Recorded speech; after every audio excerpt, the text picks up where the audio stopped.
In this video, we're going to be setting up our product options. Now, to do this, we go to Catalog and Options. We come over to the right hand side and click Add New, then we give the option a name. Now, options here are not to be confused with filters. Filters are basically on your site for people to navigate to a specific search criteria that they may have, and the options here are available options that you select for each product. So my options name here is text size. So then we're going to go and drop down the type. Now the type here, there's a few to choose from, and to best explain this, I'm just going to take you over to the demo store. I'll scroll down the page here until we get to the available options. Now the radio buttons here are shown as small, medium and large. That's the three options for the radio button. Select here, and obviously in brackets then you have the difference in prices, which will be added on to the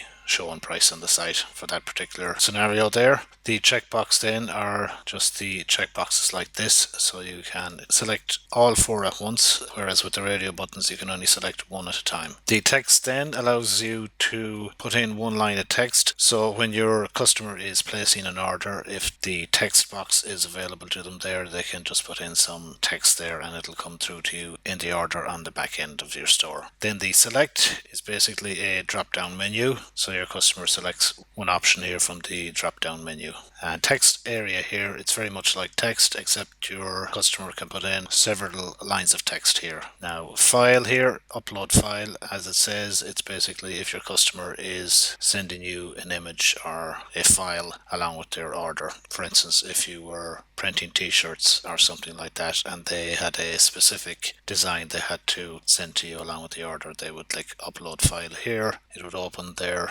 file manager on their device and they'd upload the image there. Now I'll just scroll down here a bit.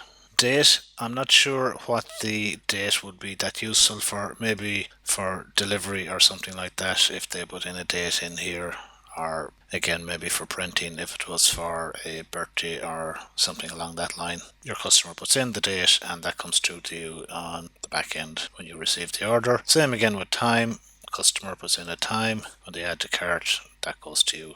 And then date and time, same thing, customer adds to cart and the date and time that they have input there will come to you. So back again to our options, and for this one I'm going to use a select. So this is the drop down one. So my customers will be able to drop down and select the options that I input. And a sort order here, again this is something you'll have to decide yourself if you're putting a few options on the one page, what sort order you want at the top, etc. Next then we hit the little plus icon here to add an option value. So I'm going to put in my option value here. This can be alphanumerical, so it can be numbers or letters, whatever you need in here. You can also add an image by clicking on the image here, clicking the edit icon here, selecting your image or uploading your image, etc. And then the sort order here, do it ascending or descending, so the smallest might be 1 and next size up might be 2, etc, etc. Then we click to add another option value, and at any time you can delete an option by clicking the